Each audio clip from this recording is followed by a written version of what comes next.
Well, I'm Miles. I'm part of the U-zit brand, and I'm just going to discuss just for a few minutes my preferred tactics, my preferred bait choice from the U-zit range. A lot of people are on the peanut and the bubble gum, but my favourite, and has been for a period of time, is what we call the A-Krill. So it's an Antarctic krill, couple of flavours, really great ingredients, and for you anglers out there who haven't used it, a little bit of edge for you, just have a look at the bags, guys. It's all on the bags, no hidden agenda. It does what it says on the tin. I'm just going to go through my bait application and how I use it.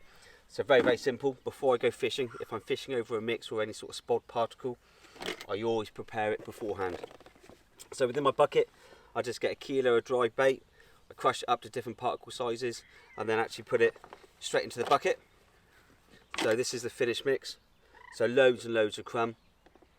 You can see the active mix there, I've got some pellet, etc. So I start with the crumb. Depending on the time of year, I then go on to my liquids. This is very important for my angling. I do like a lot of liquids. So in here, I've got two. First of all, I do a bottle of the dip. So I put a whole bottle of that straight into a kilo. And I leave the cloud till after onto the bank side. So I put a kilo of dip in and I let it penetrate the bait. I leave that for about 72 hours actually before I go fishing. After which, the A-Krill ground. So basically loads of different particles and different pieces and bits in there. I just tip half of that straight into the bucket, mix it in, and I let all the liquids do the work and just absorb into the particle and the bait. When I'm on the bank, I then add a couple more additions. First one, this little sneaky mix, I got a few of the red maggots.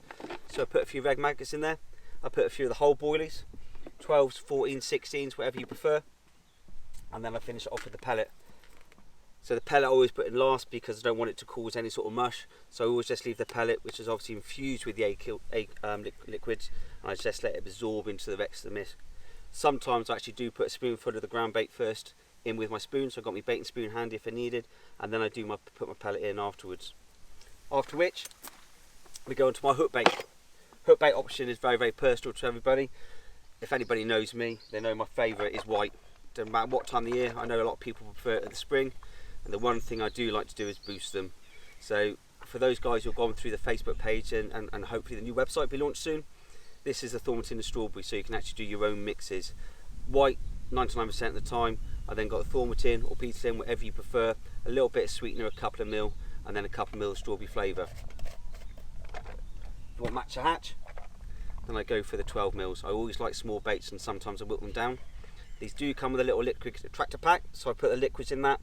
I personally haven't put the powder in, but they absorb into the bait, and the missus loves that in the kitchen. So nice stinky fish meal.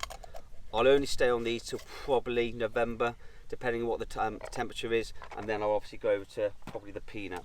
But that's the baits I use this time of year. That's what I'm confident in, and that's what I use right up until the winter. But yeah, if you haven't tried it, give it a go. It's definitely worth a shot.